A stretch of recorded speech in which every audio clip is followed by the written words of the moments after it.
Midway through 2014, and we have several important updates on our investigations, beginning with what has become a big white elephant known as the Wickford Train Station parking garage. The DOT tells us that as of April, an average 183 riders were taking the commuter rail from Wickford Junction every day.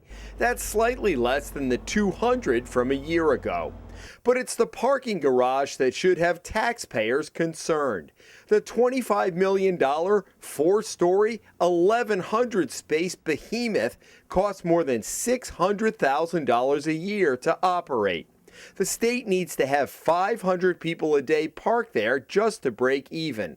A year ago, only 83 a day were paying to park.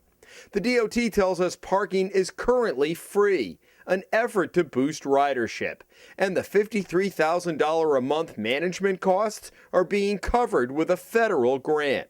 In other words, taxpayer dollars. DOT Director Michael Lewis, in repeated interviews with the Hummel report, has said the train service will catch on if given enough time. Last month we told you about federally funded supplies for a disabled woman in the East Bay repeatedly arriving damaged. Well, our story prompted a Medicare fraud unit to launch its own investigation with promises to fix the problem. For nearly a year, the cans of formula Jody Kelsey needs to feed her disabled daughter Becky have arrived damaged and unusable. Sometimes up to a third of the monthly shipment of 150 cans has been wasted.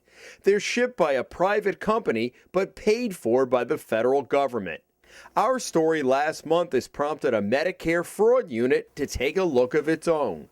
Investigators are still trying to determine how much the company that has the contract for the formula, Lincare, is charging the government and whether there has been any double billing.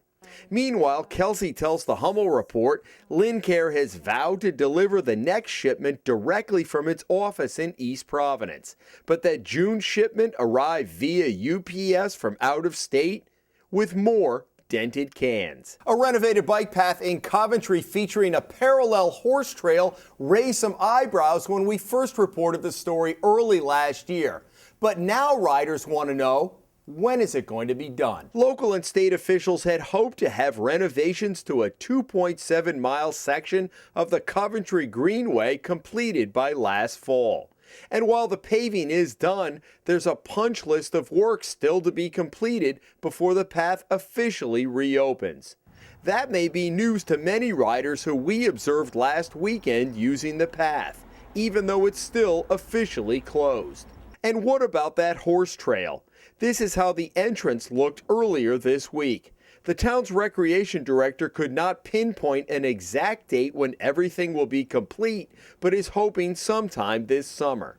Nearly a year behind the original timetable. HealthSource Rhode Island has enrolled tens of thousands of people since coming online late last year. But Rhode Island's answer to Obamacare has come under fire from critics who wonder whether the state should be running its own exchange at all. The Rhode Island Exchange had early technical problems that affected nearly 10% of those trying to sign up. But it faced an unexpected challenge from another front. Some lawmakers questioned why Rhode Island was spending so much on a local exchange when other states had latched on to the federal program. Because of the adverse media attention, federal officials said they would cover $4.6 million in costs that HealthSourceRI Director Christine Ferguson was asking the state to help cover a $60 million annual bill, amidst local threats to pull the plug on the program altogether.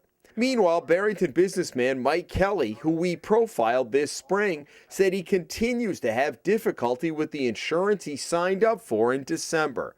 His son's account was canceled, and Kelly once again had to spend time working with HealthSourceRI personnel to fix it. 4 independent fire districts in Cumberland are moving one step closer toward merging into one department. But tough decisions have to be made in the coming months to actually make it happen. Voters in 2010 decided it made more sense to have one unified department than 4 independent districts. A transitional committee has been meeting monthly, and the last annual meetings for the districts are happening this spring. But decisions still have to be made about what will happen to potential budget surpluses going forward. By next year, though, the districts will have a mandate to align budgets and staff schedules, and officials hope there will be a seamless transition in service, and that the merger will be a model for other districts in Rhode Island. Investigative reports that get results. It's not just a catchy tagline. It's our pledge and expectation. So keep your story ideas coming directly to me at jim@hummelreport.org, and we'll go to work for you.